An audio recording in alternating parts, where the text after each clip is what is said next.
Jadi yang ketiga kali itu lebih sadis suaranya. Lebih kencang. Itu saya, bulu nyawa saya itu berdiri. Itu nggak biasanya. Jadi saya lagi tidur, suaranya di muka saya gitu.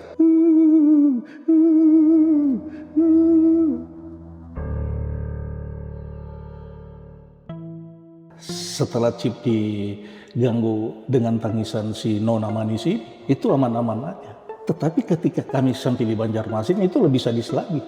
Untuk trip yang kedua itu hampir semua diganggu. Assalamualaikum warahmatullahi wabarakatuh. Balik lagi sama gua, Badrul Caps Lock. Kenapa? Lihat kiri kanan, ada yang beda ya. Oke, kali ini kita alhamdulillah udah ganti background. Setelah sekian tahun, nggak kerasa ya, background yang lama tuh yang warna hitam, itu udah 1 tahun berlalu. Dan kita ganti nuansa seperti ini. Mungkin ada yang bilang, bang itu di tengah hutan mana? Di tengah lautan mana? Bukan di lautan, bukan di hutan. Ini tempat yang lama, cuman kita bikin ala-ala pegunungan. Enggak deh, hutan-hutan gitu. Dan semoga teman-teman suka ya sama desain yang seperti ini, yang lebih natural mungkin ya. Dan kalau ada yang nggak suka, ya suka-sukain aja ya. Semoga nyaman gitu. Karena ini dekorasi kita 3 hari nggak tidur sob. Capek banget. Motong-motongin pohon. Pokoknya semoga teman-teman suka ya. Dan kali ini kita kedatangan nih salah satu pelaut senior nih. Karena beliau udah terjun di dunia perkapalan ya, atau perlautan itu udah cukup lama sob. Bisa dibilang senior. Dan banyak banget lah kisah pengalaman dan pengalaman horornya juga nih. Oke, langsung aja kita kenalan siapa bapak-bapak di samping gue ini. Halo Pak. Siapa namanya Pak? Alwin Bahese. Pak Alwin Pak ya? Iya. By the way ini Pak Alwin boleh nanya Pak. Udah berapa tahun Pak melayar Pak di dunia kelautan? Saya berlayar dari tahun 86. 86. Ya. Sampai sekarang ini Pak ya? Iya, karena kena COVID 2019 sampai sekarang saya belum lagi. Akhirnya bersandar dulu ya Iya. Pak ya? Nah by the way makasih banyak Pak Alwin ya udah mau datang nih. Sama-sama. By the way ini Pak Alwin aslinya dari mana nih Pak? Saya asli dari Manado, Sulawesi Utara. Ibu bapak asli dari Siau. Jauh sekali ya Pak Iya, ya? itu masuk Sulawesi Utara juga. Sulawesi Utara. Siapa dong Pak warga Sulawesi Utara? Halo, warga Sulawesi Utara khususnya dari Sitaro. Kerapa habare, itu bahasa. Bagaimana kabar? Bagaimana kabar? Jawabnya apa Pak? Mapia. Mapia. Mapia itu baik. Baik. Jadi kan saya bilang, kerapa habare, bagaimana berita? Bagaimana kabar? Semoga semuanya baik-baik teman-teman di rumah ya. Dan by the way, terima kasih banyak sekali lagi Pak ya udah bersedia buat datang nih Pak ya. Oke, tahan dulu Pak Alwin ya. Sebelum kita lanjut ceritanya, buat teman-teman yang belum ngopi, jangan lupa ngopi. Subscribe, jangan lupa subscribe dan diaktifkan loncengnya. Buat teman-teman yang udah subscribe kita banyak-banyak terima kasih. Oke, cari pose yang terbaiknya, siapin kopinya sama cemilannya. Langsung aja kita gibah misteri.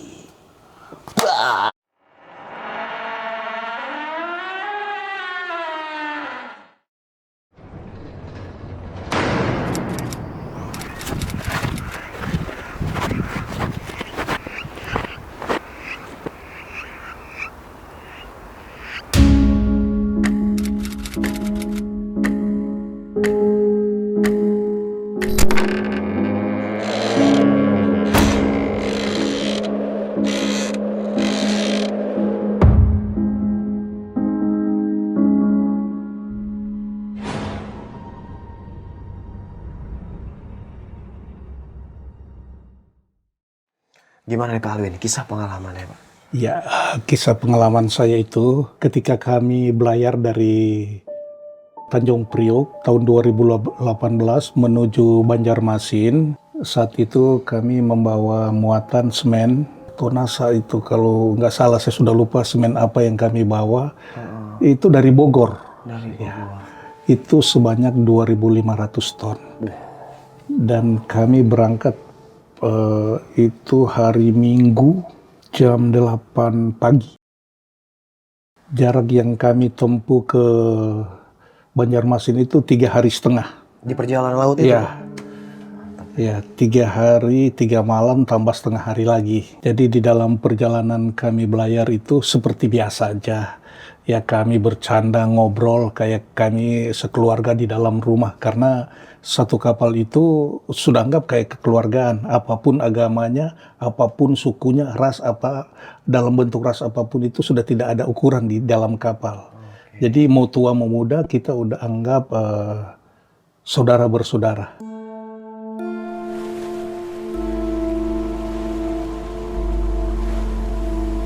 Jadi di dalam perjalanan kami ke Banjarmasin, nama pelabuhan Banjarmasin itu Trisakti.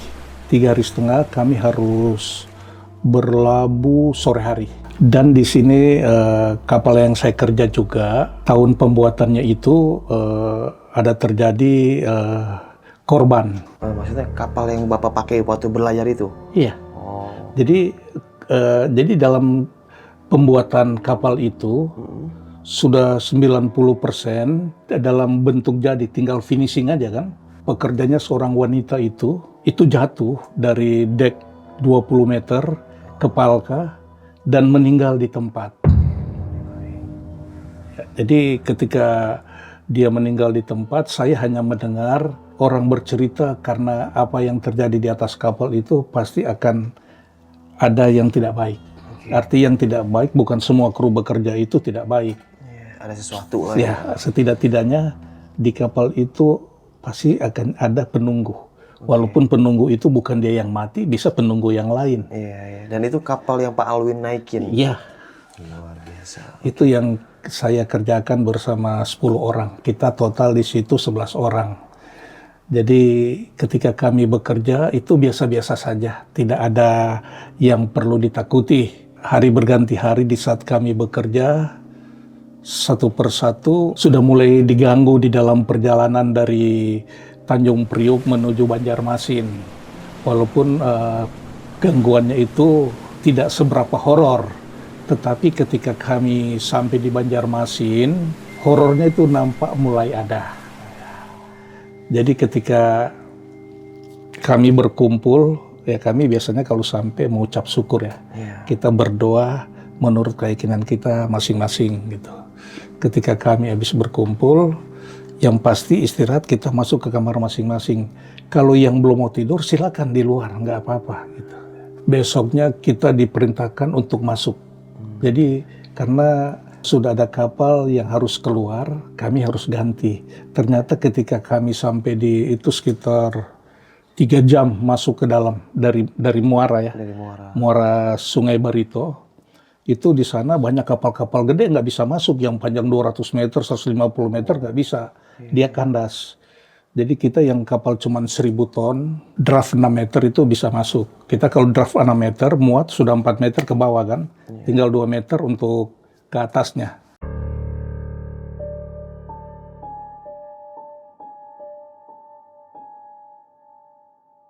Ya ketika kapal sandar, kami sudah melakukan aktivitas kami seperti kerja harian. Ketika mau bongkar muatan, kapal udah sandar siang itu di pelabuhan Trisakti Banjarmasin.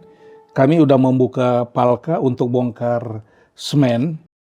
Itu jam jaga saya. Pertama jam jaga saya untuk menjaga, kan kalau bongkar itu kita juga harus tahu stabilitas kapal. Artinya jangan main bongkar-bongkar, kapal miring bisa terbalik kan. Jadi itu juga yang jurumudi satu kiri, saya di sebelah kanan. Artinya kita menjaga di saat muatan itu diangkut, kita lihat jangan operator cuma ngambil di sebelah kanan, sebelah kiri harus diambil. Jadi kapal tetap seimbang. Ya, jadi kerjaan itu sampai sore saya harus istirahat dong, aplos. Jadi ada penggantinya kan. Jadi penggantinya itu kita 4 jam. Jadi saya besok sudah harus kerja lagi. Saya perlu istirahat. Ketika saya istirahat tidur malam itu, saya didatangi sama si nona ini, si hantu yang meninggal di atas kapal waktu dia bekerja pembuatan kapal itu. Gimana tuh Pak awal itu? Dia datangi saya lagi tidur, saya ditangisi. Saya ditangisi itu sampai 3 kali. Ketika saya lagi tidur, belum langsung seperti orang biasa, langsung ngorok. Tapi saya masih ingat itu, dia tangis saya itu, dia nangisnya seperti ini. Saya masih hafal sekali. Sampai hari ini, detik ini dia bilang,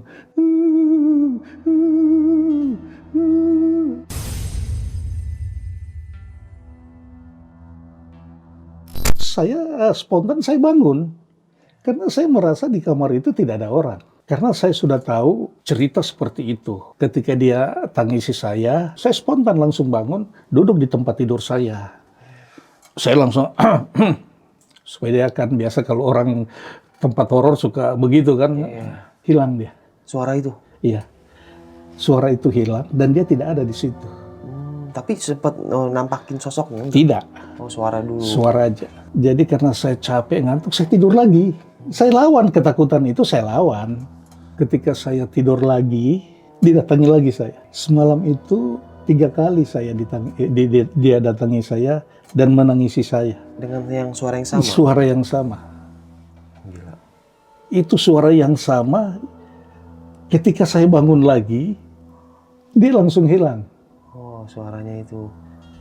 Saya tidur lagi karena orang kan kalau udah capek, biar hujan badai kalau udah ngantuk, dia udah nggak peduli gitu kan. Waktu itu Bapak sendirian tidur atau rame-rame? Oh enggak, kita 11 kru, satu orang satu kamar. Kamar saya seperti ini bentuknya. Iya, masing-masing kamar ya. Tempat tidur, panjang begini, lemari, gantungan baju. Udah, saya diketok. Ketoknya kencang-kencang lagi. Apa nggak ada perasaan takut gitu.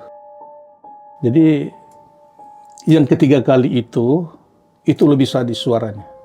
Lebih kencang. Itu saya, bulu nyawa saya itu berdiri. Itu nggak biasanya kan. Jangan-jangan dia udah marah apa. Sedangkan saya itu tidak berbuat jahat kepada wanita. Tidak berbuat menipu sana, menipu sini. Saya langsung timbal baliknya ke situ. Kok saya diserang gitu. Digangguin terus gitu. Dia nangisnya itu tersenduh-senduh. Jadi saya lagi tidur, suaranya di muka saya gitu. Gitu kan. Dia berubah nada gitu. Udah saya diam, cuman saya tetap ingat orang tua bilang, kawan-kawan bilang, lu kalau diganggu nggak usah takut. Lu nggak diapa-apain, lu nggak usah takut. Lu lawan ketakutan, lu bicara. Yaitu saya suka bicara, yang saya bilang, jangan ganggu saya orang baik-baik, saya punya keluarga, saya cari makan di kapal ini. Hilang dia. Udah. Pas saya bangun itu udah hari kedua, kita kan 3 hari bongkar. Hari kedua itu bangun, saya ke kamar mandi. Saya mandi, semua sikat gigi, habis itu untuk siap aplos, saya makan dulu dong. Kan kita kamar 1, 2. Kawan yang di sebelah saya itu, dia nanya, bro, kamu udah ketuk-ketuk pintu saya kenceng sekali. Dia bilang gitu kan. Saya bilang, aduh kasihan, saya itu nggak pernah iseng sama orang. Saya itu udah tidur, saya bilang begitu. Saya udah tidur tapi nggak bisa tidur. Omongan saya sama dia itu, dia balik, diganggu ya. Karena dia bilang, kamu nggak bisa tidur. Iya, diganggu ya. Berarti dia yang ngetok pintu lu. Saya bilang begitu. Oh iya udah saya tahu, dia bilang. Saya udah tahu kok, udah tahu, dia bilang. Tapi dia nggak mau ungkapkan ke saya, supaya saya jangan takut. Pas dia kawan mau upload saya mau upload kawan itu, saya bilang, udah berapa muatan yang keluar gitu kan. Ada laporan di teli itu kan dari chief officer, dia ngasih tahu udah 1000 sekian gitu. Pas dia udah masuk ganti saya sama jurumudi 1 kiri kanan lagi kan, kita maksudnya supaya cepat bongkar selesai, supaya kita preminya cepat dapat gitu kan. Udah ketika kami selesai aplos kedua, untuk yang ketiga itu kita aman-aman aja. Untuk yang ketiga itu aman-aman aja. Dan ketika kami mau berangkat ke Biringkasi Makassar, itu datang lagi. Nah, jadi dia datang lagi begini. Itu siang-siang saya disuruh KKM saya ngambil tang di kamar mesin. Pin, tolong ambilin tang dulu di kamar mesin. Aduh, saya itu dia bilang kamar mesin, saya langsung ingat karena ada penunggu. Memang yang penunggu itu tuh dia di dalam situ, dia ada kamar situ. Jadi dia ada di dalam kamar situ dan orang mesin yang jaga di situ itu sudah seperti biasa. Udah tahu sosoknya di situ. Iya. Dan dia tidak pernah ganggu yang jaga di situ. Cuman yang kita lihat itu kita takut kan. Dia pakai baju putih. Rambutnya itu, muka tuh nggak nampak. Cuma rambutnya itu yang panjang tuh dia tutupin mukanya. Itu yang saya lihat juga wujudnya seperti itu. Saya balik, saya bilang, Bas, saya nggak bisa ambil. Ah, sudah kau turun aja. Dia bilang, nggak usah takut, nggak apa-apa. Dia bilang begitu kan. Ya udah, saya balik, orangnya itu udah nggak ada di situ. Mungkin dia kemana dulu. Saya sudah langsung ambil cepat-cepat, langsung saya naik ke atas. Langsung dia katakan, nggak ada diganggu. Kalau diganggu mau udah sering. Cuman kalau di kamar mesin kan kita nggak mau, karena kamar mesin nggak ada orang bisa lihat. Sama kayak kita berdua berdiri ngobrol ini, kayak kita berdua begini. Ini kecil. Kamar mesin itu 5 kali lipat dari ini gedenya. Lebar ya. Iya. Itu kapal, kalau kapal-kapal yang 2.000-3.000 ton, kita punya ruangan sendiri seperti ini. Jadi kita tinggal kontrol dari lampu, kalau minyak mesin kiri kanan udah berkurang nanti nyala dia. Jadi kita tinggal turun ke bawah kontrol gitu. Air gotnya udah penuh, bunyi dia gitu. Itu kalau kapal kita kerja biar canggih, tapi karena dia agak kecil gitu. Jadi untuk bikin ruangan waiting room begitu nggak ada. Jadi kita tetap kayak kita berdua duduk aja begini sampai jam aplos 4 jam. Mantau terus tuh ya. Iya, mantau terus. Ditemenin sama sosok yang tadi. Iya. Luar biasa. Jadi ketika saya habis ngambil tang itu, udah saya sudah seperti biasa saya lakukan itu. Saya anggap tidak terjadi apa-apa, walaupun keadaan pikiran saya juga itu mengganggu bagi saya, tapi saya tetap lawan gitu. Nggak usah saya harus takut gitu. Tiba-tiba chief officer datang nimbrung sama kita sama-sama. Nah, itu dia ngobrol, dia bilang, aduh tadi malam bukan main si Nona manis datang terus ganggu-ganggu saya. Gimana tuh Pak ceritanya kalau dia tuh? Sama kayak saya. Gimana tuh? Ditangisi. Jadi di situ yang buka kartu semua itu KKM. Jadi dia ditangisi itu satu malam itu sampai 3-4 kali. Tapi dia bilang dia bangun, orangnya hilang, tangisannya hilang. Seperti yang saya alami gitu.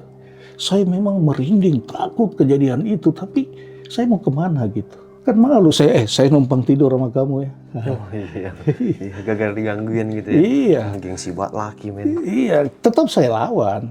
Dan saya kalau horor seperti itu mau udah sering. Ya kita lawan. Jadi dia datang ngumpul sama kita. Kami 4 hari di Biringkasi baru masuk. Nah, itu 2.500 ton, cuman 1 hari muatnya. Dia dari pabrik pakai conveyor. Jadi itu nggak ada orang yang mikul. Jadi dari pabrik dia pakai conveyor, 2.500 ton itu berapa banyak? Banyak. Cuma 2 orang di bawah itu yang ngatur muatan. Sore selesai, balik lagi ke Banjarmasin. Itu aman-aman aja. Setelah chip diganggu dengan tangisan si Nona manis ini, itu aman-aman aja. Tetapi ketika kami sampai di Banjarmasin itu lebih sadis lagi. Untuk trip yang kedua itu hampir semua diganggu.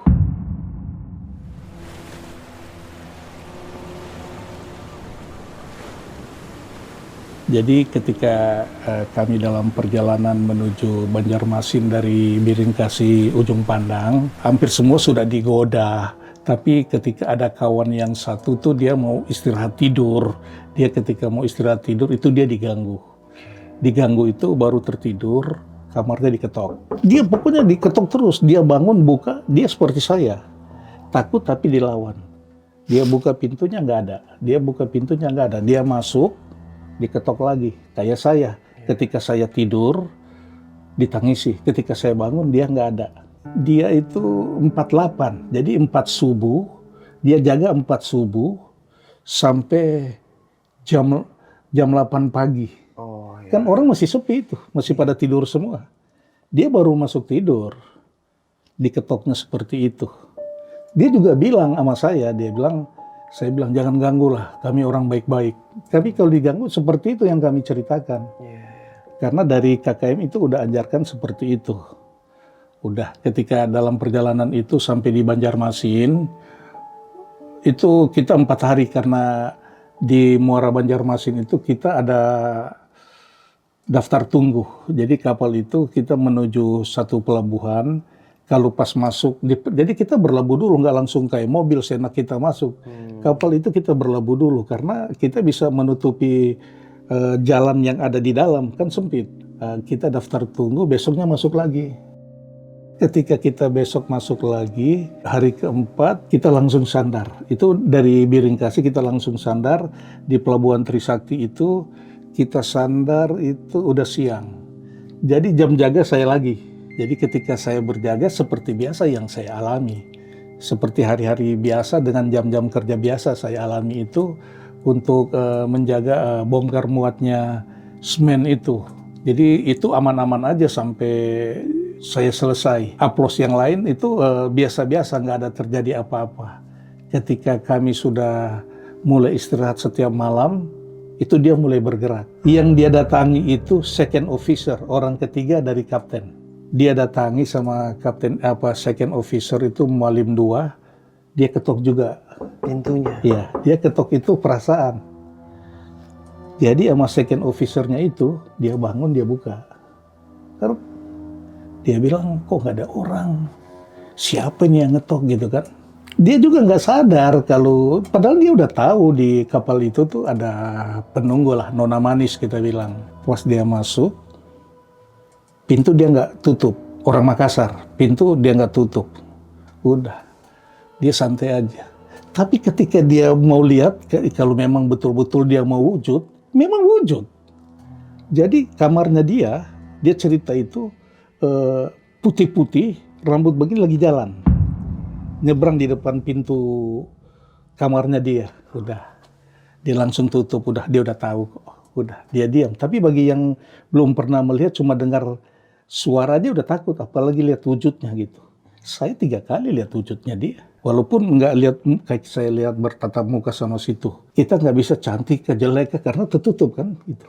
Walaupun ya saya suka lihat YouTube yang horor itu kan muka-muka hancur gitu kan. Jadi saya merasakan apalagi kita harus lawan dengan cara bagaimana? Ya dengan kepercayaan kita, dengan iman kita yang harus kita lawan dan kita harus mengalahkan semuanya itu. Ya, rasa takut kita gitu. Ya.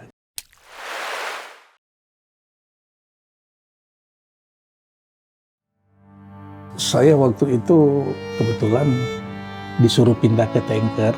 Ketika saya dipindahkan di tanker itu, si Nona itu kayaknya dia ngikut saya. Ngikut? Iya. Ke kapal tanker? Iya. Jadi saya kalau bicara penunggu udah biasa deh. Karena saya berapa tahun ini, yang 3 kapal ini yang memang berupa wujud, jelas, suara, wujud orangnya itu udah saya lihat gitu. Walaupun mukanya cantik, tapi bentuk tubuhnya itu kan saya lihat. Itu kapal itu 2 tahun tidak berjalan.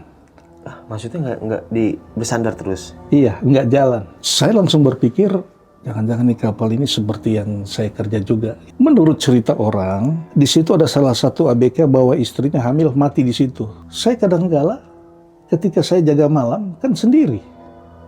Istri anak saya bawa ke kapal. Menemani saya gitu. Yang anehnya ketika saya bawa istri malam itu, dia negur saya, Pak, yang jaga cuman kamu sendiri. Iya, itu kayaknya ada perempuan lewat. Jadi istri saya kira ada kru jaga tapi bawa bini gitu. Ketika istri saya bilang ada perempuan lewat, udah lu diam aja, nggak apa-apa. Jadi saya dalam hati saya ini, jangan-jangan ini mereka ceritakan yang istri daripada chief officer, dia bawa istrinya tidur di kapal dalam keadaan hamil meninggal. Itu yang kalau sudah berbicara di kapal ada orang meninggal, kayaknya hawanya gimana gitu ya? Ya, beda kalau kita bawa orang meninggal. Ya. Itu kan kita bawa orang meninggal itu berkah, artinya kita menolong. Tapi kalau ada yang meninggal di kapal, aduh udah aromanya, suasananya, hawanya, itu udah kadang-kala duduk begini, perasaan takut tuh ada. Iya, karena kita kebayang sama histori itu ya. Iya. Jadi ketika saya udah mulai bekerja di situ, itu hampir selalu ketemu dia. Gimana tuh Pak, proses ketemunya sama dia tuh, sosok itu tuh? Prosesnya ketemu itu ketika istri saya bawa, dia melihat, dia bilang, Pak, tuh ada perempuan jalan di belakang. Di kapal kok, kapal lagi kita sandar, jam segitu nggak ada orang, cuman ada security perusahaan. Jadi security perusahaan itu paling dia cuma center-center atau saya ngambil barang di kapal, saya jual ke apa, kan biasa lah gitu kan. Seminggu saya udah bekerja di situ, di kapal baru tapi stok lama. Kerja baru tapi kapal lama. Tiba-tiba kami ada orderan untuk ke Jambi. Untuk ke Jambi kami muat Orea. Orea itu lem plywood, warna putih susu tapi dingin sekali. Itu dari pabrik terus ke kapal. Jadi di dalam perjalanan kami hari itu, kami ke Jambi itu 5 hari 6 malam. Itu lebih jauh lagi, Sumatera kan. Itu di dalam perjalanan kami itu, hari pertama ketika kami di Muara Banjarmasin itu, kami tinggal lepas dari Muara untuk rubah posisi tembak langsung ke Jambi. Saya mau ngaplos, waktu itu saya udah jam jaga saya 4 pagi sampai 8 pagi. Itu kan masih jam-jam ngantuk. Tapi kita harus bekerja, karena itu tuntutan pekerjaan.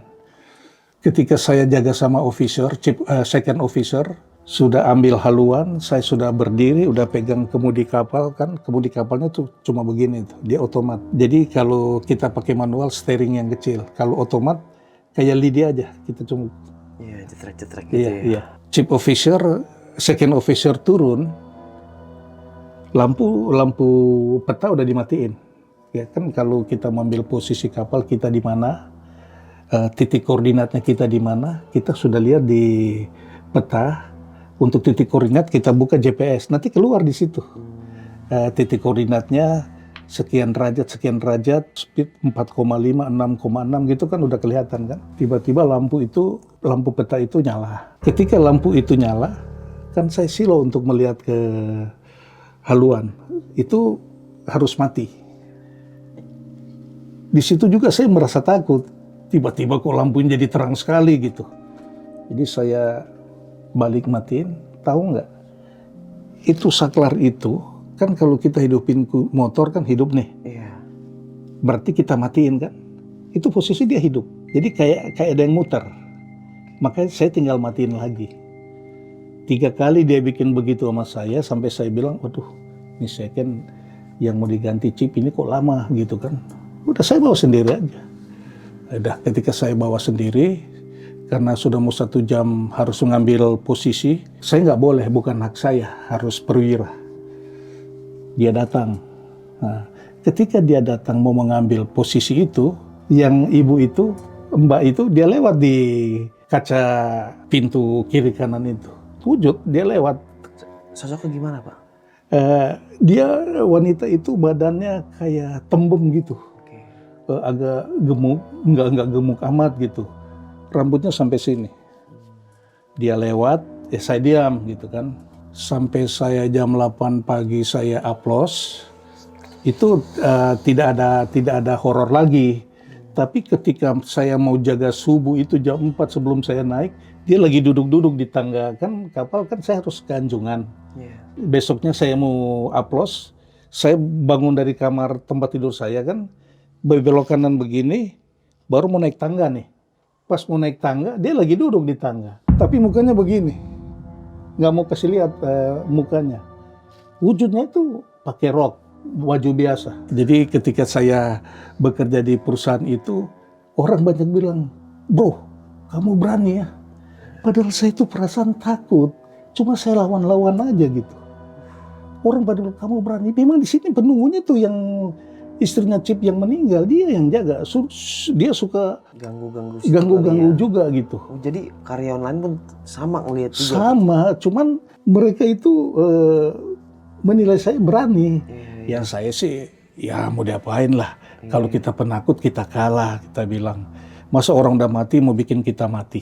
Saya bilang begitu. Jadi ketika saya habis ngomong begitu, ada yang asli Banjarmasin, dia dia pakai bahasa. Kada usah kamu perhatikan, ndak usah kamu perhatikan gitu. Tatap aja ke muka, hari esok pasti berubah, dia bilang begitu. Ya saya juga ikut obrolannya dia itu, saya terima. Memang hari esok kan pasti berubah. Kita kan tidak tahu apa yang akan terjadi hari esok. Semua kuncinya ada di atas gitu kan.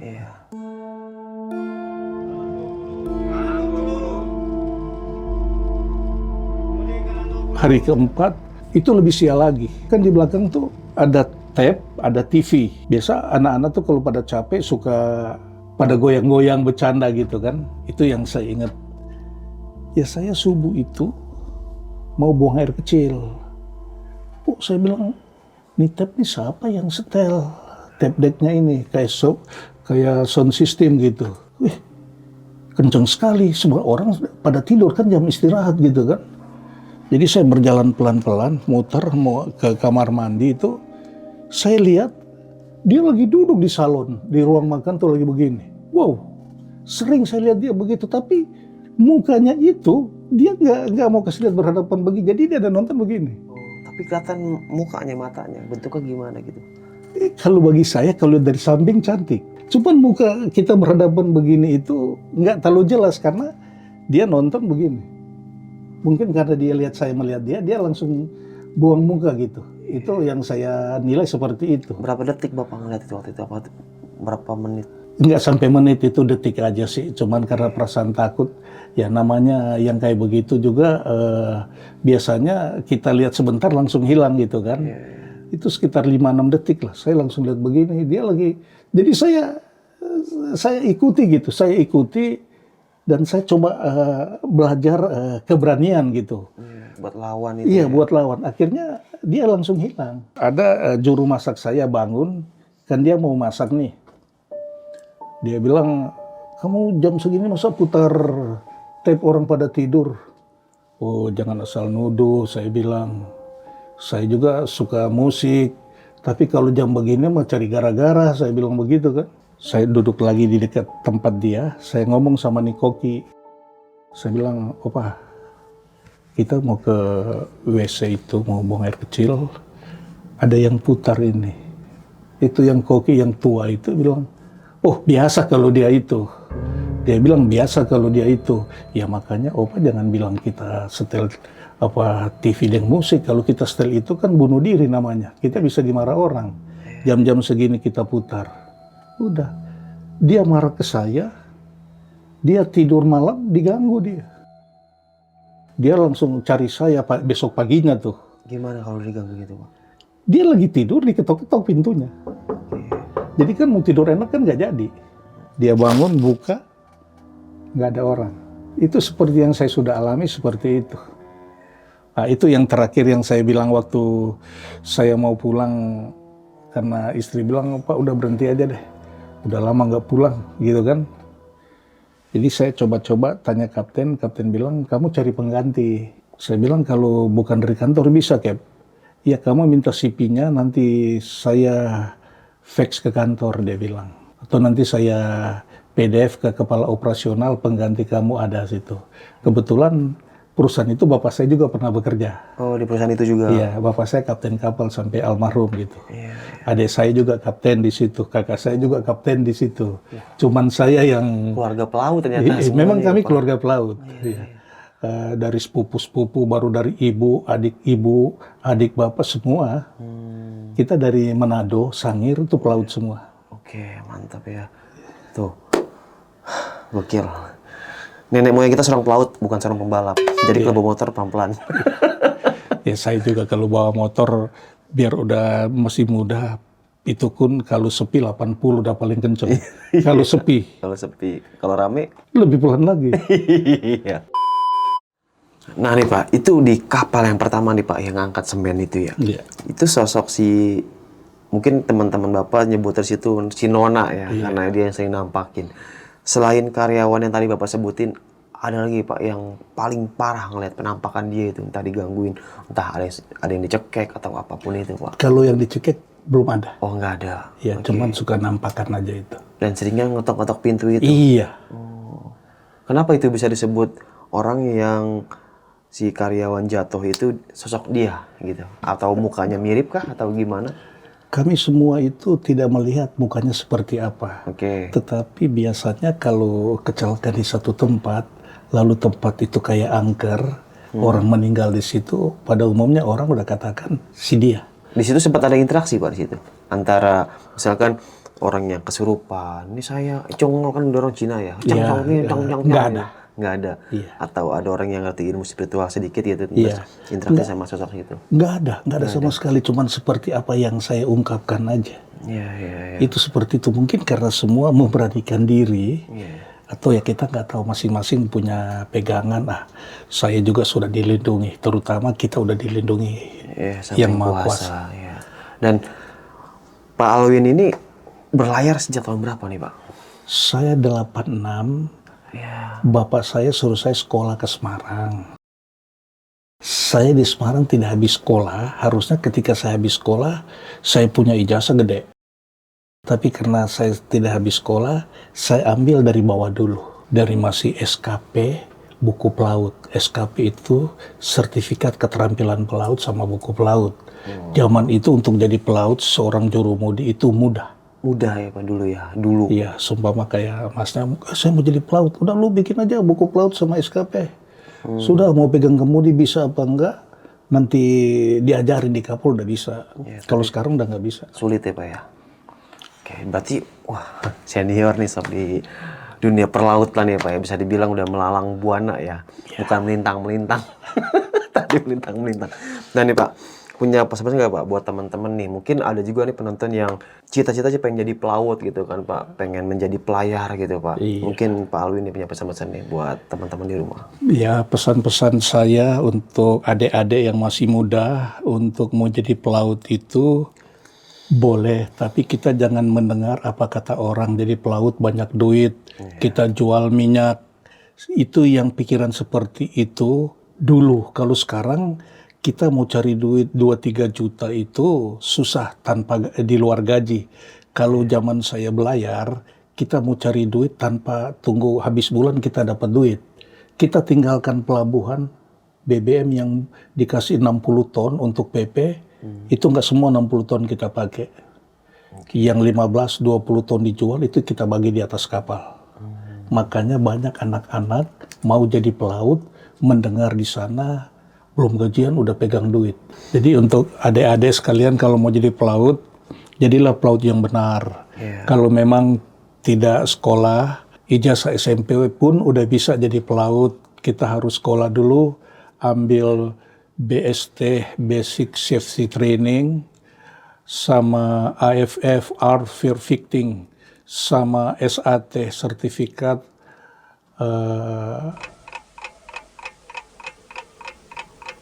Ya itulah. Nih Pak, kan di laut banyak angin nih Pak. Iya. Kalau di waktu di kapal sering dikerokin Pak? Saya selama belayar, tiap tubuh manusia beda-beda. Beda-beda ya. Saya di kapal ada AC. Kadang-kala nggak puas sama AC, saya tidur di haluan. Jadi di anjungan kapal itu. Angin plak-plak. Oh. Itu nggak masuk angin Pak? Enggak. Angin laut kan sehat. Sehat Pak? Iya. Oh, tapi ada juga tim kru Bapak, tim-tim teman-teman Bapak yang sering dikerokin gitu. Kalau selama saya belayar, saya hampir tidak melihat. Tapi mungkin di luar sana ketika jalan mereka masuk di tempat pijit ke apa kan gitu. Itu saya tidak melihat. Saya juga suka dikerok istri kalau saya lagi di rumah, kayak rasa demam. Karena kan main angin laut, angin malam. Angin laut sehat. Oh sehat ya Pak ya? Lain kali buka baju juga saya duduk-duduk di atas. Iya. Saya dari Merak ke Lampung aja Pak udah meriang Pak. Oh, dingin ya? Di Anjungan kan. Iya. Dingin juga. Di feri itu, kapal feri. Kapal feri gitu. Apalagi yang di laut lepas gitu kan Pak ya. Yang notabene anginnya kiri kanan digaplok. Kadang-kala kita belayar, nggak ada angin di laut. Oh nggak ada Pak? Iya, panas. Jadi kita masuk semua di kamar aja pakai AC. Lah kan kapalnya jalan Pak. Kapal jalan. Tetap anginnya itu. Nggak ada angin. Kadang-kala nggak ada angin. Angin kan bisa dari barat, dari timur, dari tenggara. Ya kalau dia dari tenggara lihat dulu. Dari samping kiri, kanan, belakang itu nggak ada angin. Gitu. Tapi kalau lagi musim, kita udah pakai wearpack, tahu kan wearpack tuh? Iya, baju kerja itu yang sampai sebadan. Ya itu kita pakai biar pakai siang juga nggak panas. Karena ya kita buatan-buatan luar punya gitu, yang bagus punya, yang anti panas.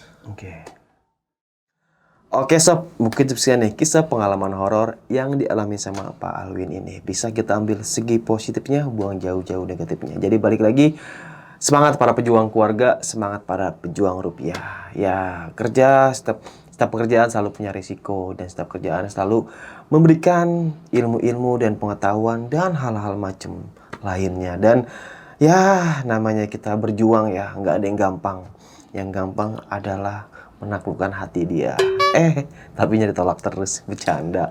Dan satu lagi, ingat kata Pak Alwin tadi, mungkin beliau itu keluarganya seorang pelaut ya. Dan Indonesia disebut dengan nenek kita adalah seorang pelaut, bukan seorang pembalap. Jadi kalau naik motor, naik mobil, itu pelan-pelan, jangan ngebut-ngebut. Ingat, bukan pembalap. Jatuh itu sakit. Apalagi jatuh di pelukan orang yang salah. Bercanda. Oke, sampai jumpa di kisah selanjutnya. Wassalamualaikum warahmatullahi wabarakatuh. Pak Alwin, makasih banyak Pak ya. Salam satu jangkar.